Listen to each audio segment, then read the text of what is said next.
Bismillahirrahmanirrahim.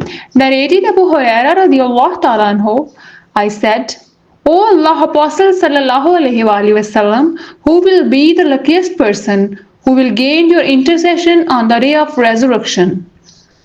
Allah Apostle sallallahu alaihi wasallam said, O Abu Huraira radiallahu ta'ala anhu, I have thought that none will ask me about it before you, as I know your longing for the learning of hadiths. The luckiest person who will have my intercession on the day of resurrection will be the one who said sincerely from the bottom of his heart, none had the right to be worshipped but Allah. Narrated Abdullah bin Amr bin al-As radiallahu ta'ala anhu, I heard Allah's Apostle sallallahu alaihi wasallam saying, Allah does not take away the knowledge by taking it away from the hearts of the people, but takes it away by the death of the religious learned man, till when none of the religious learned man remains. People will take as their leaders ignorant persons, who when consulted will give them verdict without knowledge. So they will go astray and will lead the people astray. Narrated Abu Sa'id al-Khidri radiallahu ta'ala anhu, some women requested the Prophet sallallahu alaihi wasallam to fix a day for them, as the men were taking all his time. On that, he promised them one day for religious lesson and commandments.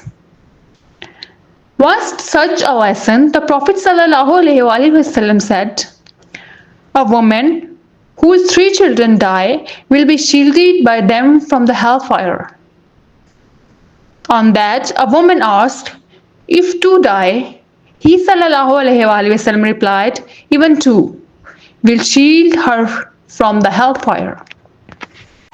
Narrated Abu Sa'id al-Khidri radiallahu ta'ala anhu, as the above, the sub-narrators are different. Abu Huraira radiallahu ta'ala anhu qualified the 3 children referred to in the above mentioned hadith as not having reached the age of committing sin of puberty. Narrated Ibn Abu Malaika radiallahu ta'ala anhu, whenever Aisha radiallahu ta'ala anhu, the wife of Prophet sallallahu alaihi wasallam, heard anything which she did not understand, she used to ask again till she understood it completely. Aisha radiallahu ta'ala anhu said, once the Prophet sallallahu alaihi wasallam said, whoever will be called to account about his deed on the day of resurrection will surely be punished. I said, doesn't Allah say he surely will receive an easy reckoning?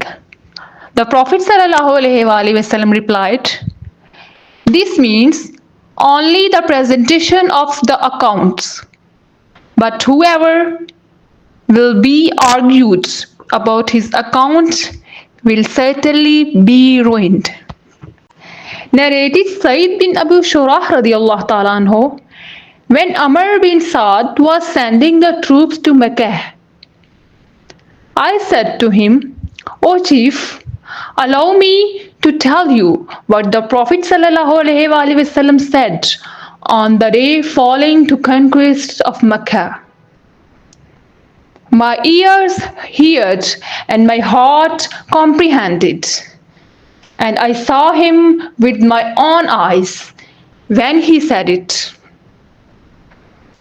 He glorified and praised Allah and then said, Allah and not the people has made Mecca a sanctuary. So anybody who has believed in Allah and the last day should neither shed bloodshed in it nor cut down its trees. If anybody argues the fighting is allowed in Mecca, as Allah's apostle did fight, tell him that Allah gave permission to his apostle, but he did not give it to you. The Prophet ﷺ added, Allah allowed me only for a few hours on that day of conquest. And today, no, its sanctity is the same valid as it was before. So it is incumbent upon those who are present to convey it, this information to those who are absent. Abu Shurah was asked, "What did Amr reply?" He said, Amr said, "O Abu Shurah, I know better than you in this respect.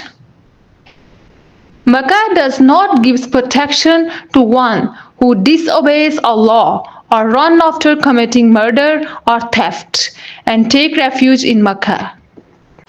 Narrated Abu Bakr radiallahu ta'ala anhu, the Prophet sallallahu alaihi wasallam said, "No doubt your blood property." The sub-narrator Muhammad thought that Abu Bakr had also mentioned, "And your honor, chastity are sacred to one another, as it is the sanctity of this day of yours in this month of yours." It is incumbent on those who are present to inform those who are absent. Muhammad, the sub-narrator, used to say, "Allah Apostle sallallahu alaihi wasallam told the truth." The Prophet sallallahu alaihi wasallam repeated twice, "No doubt, haven't I conveyed Allah's message to you?"